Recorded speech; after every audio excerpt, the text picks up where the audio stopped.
Welcome to Sethu Chitra kitchen. நான் வந்து evening ஸ்நாக்ஸாக நான் எக் லாலிபாப் பண்ணியிருக்கேன். ரொம்ப சிம்பிளான டிஷ். வீட்டில் இருக்கிற பொருளை வச்சே நம்ம ஈஸியாக பண்ணிடலாம். அதுக்கு ஒரு கைப்பிடி கொத்தமல்லி, இஞ்சி, பச்சை மிளகா, வெங்காயம் 2 வெங்காயம் எடுத்திருக்கேன். 4 முட்டையை வேக வச்சு தோல் உரித்து வச்சுருக்கேன்.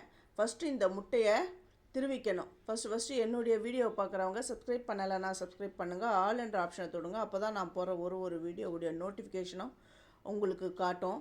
அதேமாரி வெங்காயத்தையும் நல்லா நைஸாக கட் பண்ணிக்கணும். இஞ்சியை வந்து திருவிக்கங்க. பச்சை மிளகா, கொத்தமல்லி ஆஸ் யூஷுவல் கட் பண்ணி வச்சுக்கோங்க.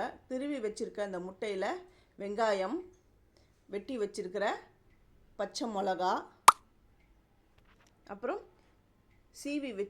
திருவி வச்சிருக்கிற இஞ்சி, கொத்தமல்லி இதெல்லாம் சேர்த்துருக்கிறேன்.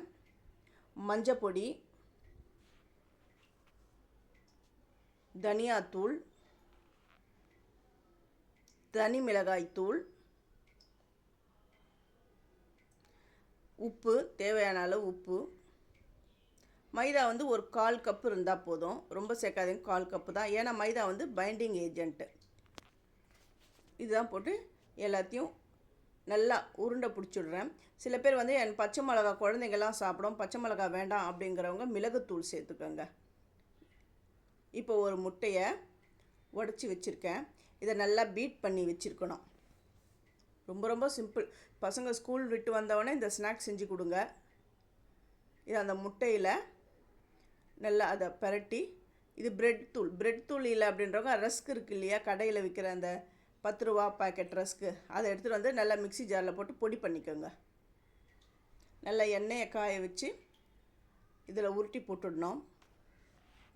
நல்லா ப்ரௌனிஷ் வர அளவுக்கு கொஞ்சம் வச்சு பொரிச்சிடுங்க. இது பாருங்க, இந்த அளவுக்கு நல்லா. இது சூப்பரான இது ஸ்நாக்ஸு. பெரியவங்கலேருந்து சின்னவங்க வரையும் ரொம்ப விரும்பி இதை சாப்பிடுவாங்க.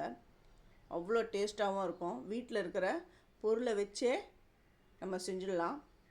டூத் பிக் இருக்குது பாருங்கள், அதை வச்சு குத்தி வச்சுருக்கேன். இதுக்கு வந்து டொமேட்டோ சாஸ் வச்சு சாப்பிடுங்க. இது அப்படியே கூட சாப்பிட்லாம், எதுவுமே தொட்டு சாப்பிடணும்னு அவசியம் இல்லை. விருப்பப்படுறவங்க தக்காளி சாஸ் வச்சு கூட சாப்பிட்டுடலாம். எவ்வளோ சூப்பராக க்ரன்ச்சியாக இருக்குது பாருங்கள்.